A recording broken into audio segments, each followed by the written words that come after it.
वेदाहमेतं पुरुषं महान्तम् आदित्यवर्णं तमसः परस्तात् तमे विदित्वाति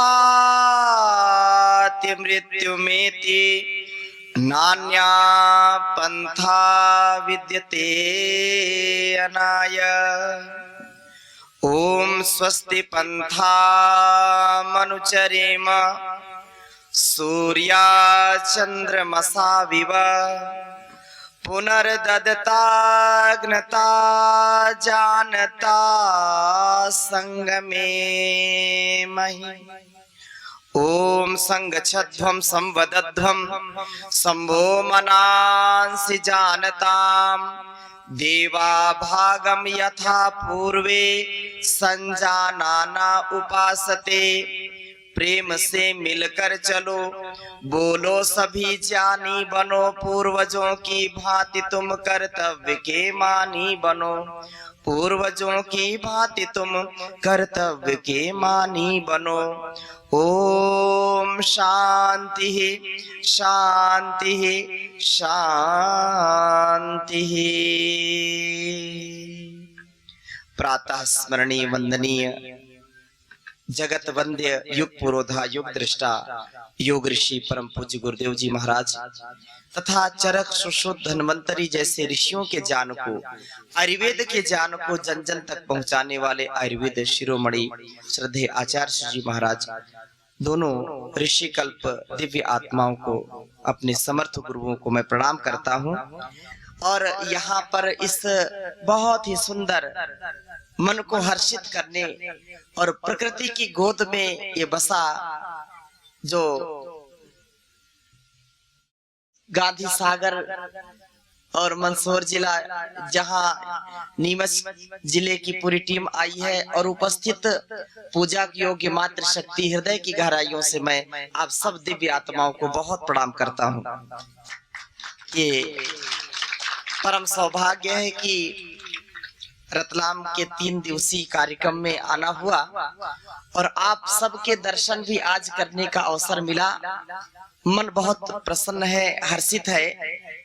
हमारे संगीत की भी टीम यहाँ है, तो संगीत की टीम के लिए जो महर्षि के लिए सदा सर्वदा, क्योंकि महर्षि दयानंद ना होते तो परम पूज्य स्वामी जी महाराज आचार्य जी महाराज इस विधा को, इस ज्ञान को, विज्ञान को, प्रज्ञान को, वेदों के ज्ञान को जो जन जन तक पहुंचा रहे हैं, शायद यह भी हमको देखने को सुनने को ना मिलता।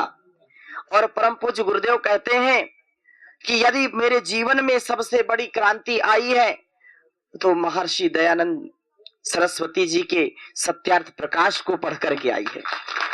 आचार्य जी महाराज भी और स्वामी जी महाराज सत्यार्थ प्रकाश को पढ़ करके इस जीवन को और इस जगत को दिव्यता से भर रहे हैं। अगर मैं अपनी बात करूं तो जब मैंने परम पूज्य स्वामी जी महाराज को, आचार्य जी को नहीं देखा था, नहीं सुना था, तो कक्षा 6 से एक ऐसे आचार्य को सुनने का जिन्होंने मुझको संस्कृत पढ़ाई, जब महर्षि दयानंद की बात की तो सत्यार्थ प्रकाश को मैं लेकर के पढ़ता था। मेरे पास था नहीं, कहीं दूसरे से बहुत प्रयास से मिला और जब उसको मैं पढ़ता था तो रोता था कि महर्षि का ज्ञान विज्ञान इतना दिव्य था और आज संसार को क्या हो रहा है। सिरहाने पर उसको रख करके मैं सोता था और जब भी पढ़ता था, एक अक्षर भी, एक पृष्ठ पढ़ता था तो मन बहुत विह्वल होता था, बहुत परेशान होता था कि काश मैं भी इस ऋषि कार्य को कर पाता, मैं देश की सेवा कर पाता, वैदिक ज्ञान को, इस विज्ञान को जन जन तक पहुंचा पाता। लेकिन यह मुझको पता नहीं था कि मेरे जन्म जन्मांतरों के, मेरे माता पिता और मेरे गुरु का आशीर्वाद मुझको मिलेगा और जो मैं सोचता था आज उसको मैं कर पा रहा हूं, जी पा रहा हूं, प्रयास कर रहा हूं। ये महर्षि दयानंद और आर्य समाज का, गुरुओं की कृपा का, परम पूज्य स्वामी जी महाराज का, आचार्य जी महाराज का आशीर्वाद है।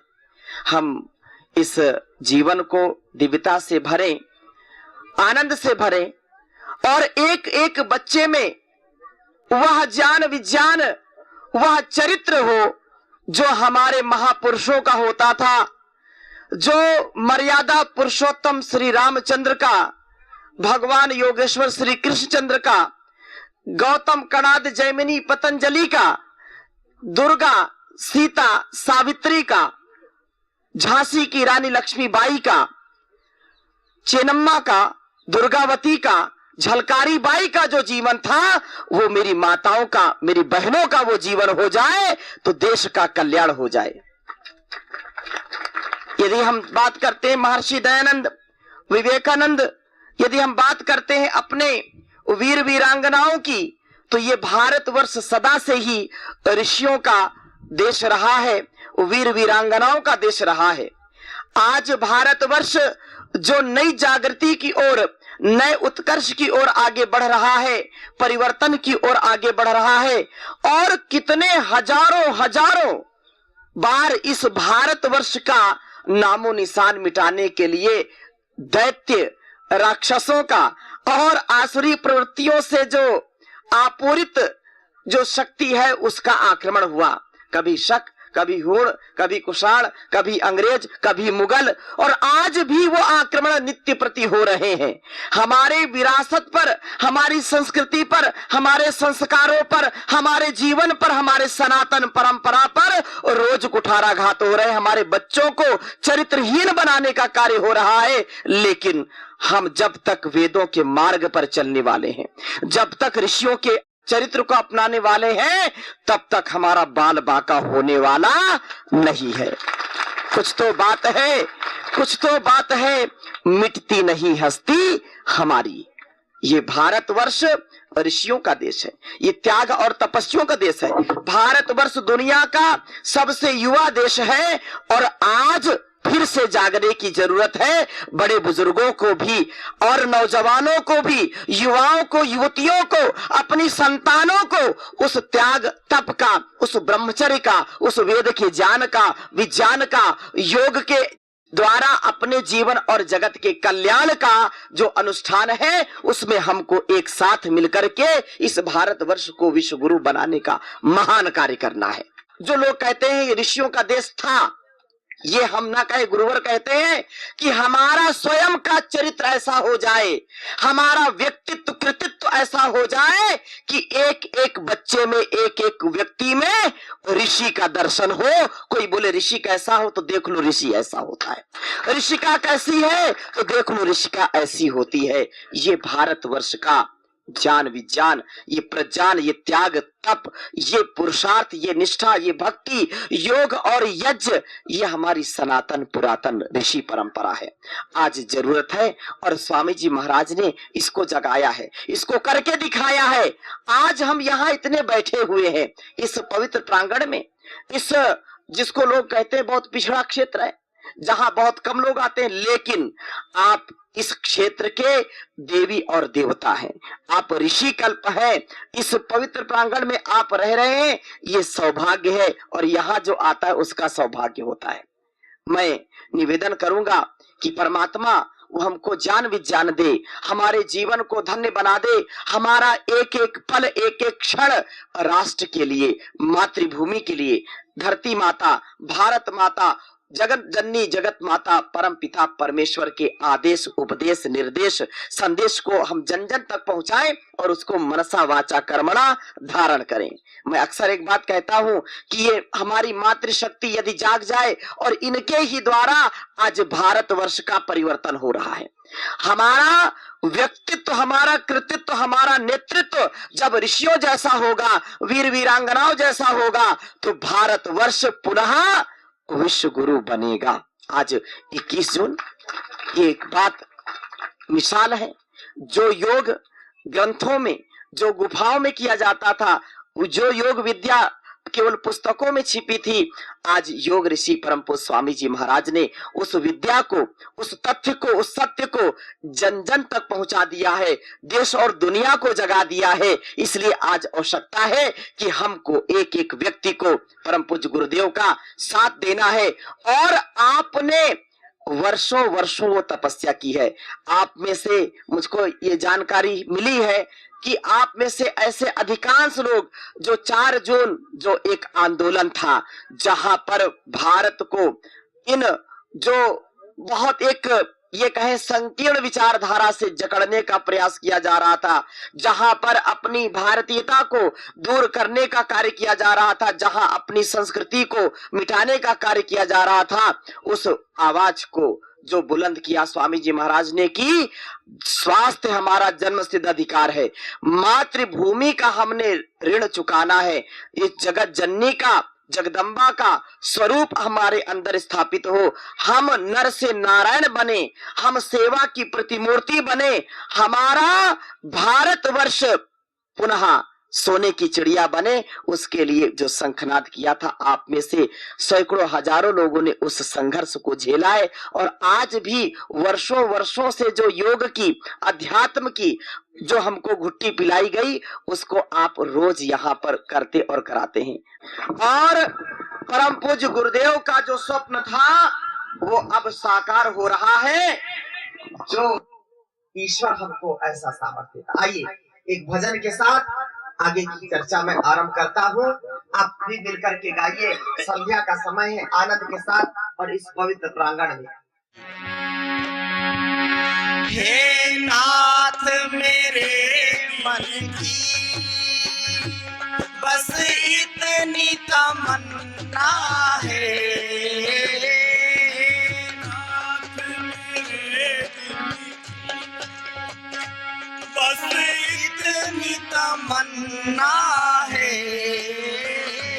पापों से बचा लेना, पापों से बचा लेना, पाँव न फिसल जाए, गाता तेरे सुमिरन का, गाता तेरे सुमिरन का, वरदान जो मिल जाए, मुरझाई कली दिल की, मुरझाई कली दिल की, एक आन में खिल जाए, दाता तेरे सुमिरन का, दाता तेरे सुमिरन का,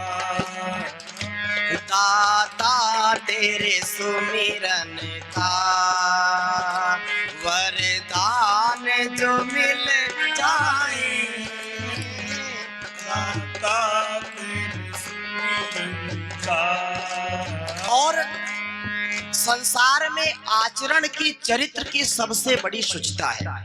हम चरित्रवान बने, बुद्धिमान बने, बलवान बने, धनवान बने, गुणवान बने, हमारे अंदर कोई दाग ना लगे। और मुझसे गलती हो तो हे प्रभु, हे माता पिता, हे गुरु, मुझको उभारना, नजरों से नहीं गिराना, ठुकरा नहीं देना, भुला नहीं देना। याद रखना, अगर हम बड़े हैं, छोटों से गलती हो तो उनको समझाना, उनको अपनाना। गलती होती है तो क्या कहा, नजरों से गिराना ना, चाहे जो भी सजा देना, नजरों से गिराना, चाहे जो भी सजा देना, नजरों से जो गिर जाए, नजरों से जो गिर जाए, मुश्किल है संभल पाए, दाता तेरे सुमिरन का, दाता तेरे सुमिरन का, वरदान जो मिल जाए, दाता तेरे सुमिरन का, दाता तेरे सुमिरन का, दाता तेरे सुमिरन का। बोलिए सच्चिदानंद भगवान, बोलिए सभी ऋषि ऋषिकाओं की, बोलिए सभी वीर वीरांगनाओं की, बोलिए पुरुषोत्तम सियावर रामचंद्र की, योगेश्वर श्री कृष्ण चंद्र की, पवन सुत हनुमान की। नमः पार्वती पतये हर हर महादेव। हमारा जीवन उस परम पिता परमेश्वर ने एक विधान के तहत दिया है। हमको इस बात का ज्ञान होना चाहिए, इस बात का स्वाभिमान होना चाहिए कि उस भगवान का दिया हुआ वरदान यह जीवन है, इसका सम्मान होना चाहिए। यदि हमने अपना सम्मान करना नहीं सीखा तो याद रखना उस भगवान का अपमान होगा। हम अक्सर ये गलती करते हैं, मैं ऐसा हूं, मैं वैसा हूं। Wrong action, inaction, reaction. हम अपने आप का अधिमूल्यन करते हैं, अवमूल्यन करते हैं, अतिमूल्यन करते हैं। यहीं पर हमारी कमी हो जाती है। मैं तो बड़ा कार्य नहीं कर सकता, मैं तो इस जीवन को नहीं जी सकता, या अहंकार आ गया, मैं तो ये करूंगा। बिल्कुल सामर्थ्य नहीं, फिर भी गलत आदत करना, गलत स्वभाव में पड़ना, अहंकार में आ जाना। तो ये अहंकार, ये विकार, ये हमारा जो जीवन जिससे तिरस्कार को प्राप्त हो, ऐसा कार्य हमको नहीं करना। मैं ऋषियों की संतान हूं। बोलिए, मैं ऋषियों की संतान हूं। मैं जन्म से ही महान हूं। मैं भोगी नहीं, मैं रोगी नहीं, मैं योगी हूं। मैं संसार के लिए उपयोगी, सहयोगी, उद्योगी हूं। मैं समस्या नहीं, मैं समाधान हूं। याद रखना, बात कहने की नहीं, बात जीने की है। अपने घर पे, परिवार में, संसार में, समाज में हम समस्या खड़े कर देते हैं। एक व्यक्ति पूरे घर को दुखी कर देता, करता है कि नहीं करता? एक व्यक्ति पूरे समाज को दुखी कर देता है, एक व्यक्ति पूरे राष्ट्र को कलंकित कर देता है। याद रखना, यदि मैं समाधान नहीं हूं तो सबसे बड़ी समस्या हूं। मुझको हमेशा अपने ऋषि मुनियों जैसा जीवन जीना है। और परम पूज्य गुरुदेव कहते हैं कि अच्छा काम करने की इच्छा ना हो तो भी करो, और बुरा काम कितनी भी इच्छा हो एक बार भी नहीं करना। गलत आहार खाने का, गलत भोजन करना, गलत विचार आएगा, नहीं लाना, मन में नहीं लाना। एक बार भी गलत विचार नहीं। एक बार गलत विचार मन में आया और व्यक्ति को पागल करके चला जाता है। करता है कि नहीं? गुस्सा आ गया, क्रोध आ गया, लोभ आ गया, मोह आ गया, वासना ने अपना घर कर लिया, तो संसार में व्यक्ति पता नहीं क्या से क्या कर बैठे, आग लगा सकता है दुनिया को। करता है कि नहीं? एक छोटा सा गलत विचार आया तो दिमाग खराब करके जाता है, मानसिक रोग पैदा करके जाता है। और एक कण भी गलत आहार का हमने लिया तो उससे शरीर बिगड़ जाता है। बिगड़ता है कि नहीं? जैसे एक छोटी सी गोली कोई खाते और शरीर हमारा स्वस्थ होता है, छोटी सी। अब अगर कोई थोड़ा सा, एक बोले एक निवाला तो खाया है, एक चुटकी कोई जहर खाएगा तो असर करेगा कि नहीं? करेगा कि नहीं? और एक बूंद कोई अमृत पिएगा, असर करेगा कि नहीं करेगा? तो जैसा हम आहार लेते वैसा हमारा विचार, वैसा हमारा व्यवहार, वैसा संस्कार हो जाता है। अब कई ऐसे उल्टे सीधे काम करते हैं। मन मैंने कहा उल्लू को पट्टा, एक बार करना चाहिए। और गांव में और जो अगर सही संगति नहीं है, माता पिता यदि और समाज यदि उनको नहीं समझाता है, तो हमारे युवा और युवतियां बिगड़ जाते हैं। एक बार तो जीवन में कुछ ना कुछ करने के लिए, दुनिया तो कुछ ना कुछ करने के लिए कुछ करो। एक बार तो पी करके देख लो, एक बार ये करके देखो, एक बार वो करके देखो, और एक बार भी नशे में फंस गए, एक बार भी वासना में फंस गए, एक बार भी चोरी में फंस गए, एक बार भी झूठ बोला, एक बार भी गलत कार्य किया, एक बार भी अधर्म किया, तो व्यक्ति का वैसा भी धीरे धीरे स्वभाव बन जाता है। बांध तोड़ दी, मर्यादा तोड़ दी। मर्यादा तो एक तोड़ने की बात है ना। अब एक बार किया, फिर धीरे धीरे उसमें हम बार बार जाते हैं, और फिर वो हमारा स्वभाव बन जाता है, हमारा संस्कार बन जाता है, और हमको जन्म जन्मांतरों तक दुख देता है। दुख देता है कि नहीं? इसलिए परम पूज्य योग ऋषि स्वामी जी महाराज कहते हैं, जीवन में कभी भी कोई गलत कार्य ना करो। कितना भी कोई कहे, चाहे कोई अभाव हो, चाहे किसी का प्रभाव हो, चाहे कितना दबाव हो, तुम अपने स्वभाव को कभी भी बिगाड़ना नहीं। एक बार भी स्वभाव को बिगाड़ना नहीं, विषयों को कभी भी अपनाना नहीं चाहिए।